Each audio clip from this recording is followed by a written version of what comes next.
our job isn't to just break things for the sake of innovation. Our job is to move things forward. I love how Jony Ives talks about this idea in this interview with the founder of Stripe. I, I love trying to move things forward, which means innovating.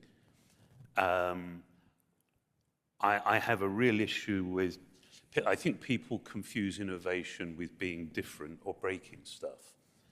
I have no interest in breaking stuff for the sake of breaking stuff. I don't think breaking stuff and moving on quickly leaves us surrounded by carnage. I'm interested if things get broken as a consequence of actually creating something better. That is such a good way of framing it, and especially when we think about the church, who really historically were really good at preserving things. That's kind of like a core attribute because God doesn't change, therefore we shouldn't change, is kind of the default kind of assumption. The hard part is often, as followers of Jesus, we forget things and we stray the same way as Israel strayed. So it's not that we have to change, is that we have to go back to the origin of what something meant.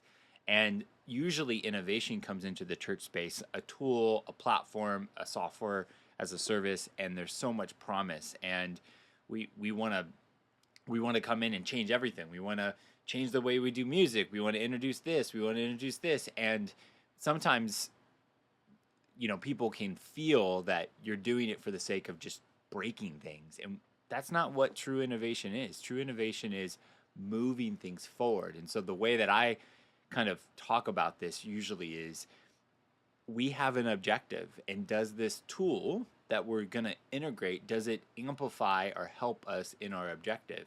If it's just, for hype, or it's cool, or it's just a different way to do it, then maybe let's not do it. And so let's not be focused on innovation for the sake of breaking things. Let's be focused on innovation for the sake of moving things forward, specifically helping our church accomplish our kingdom objectives for our community.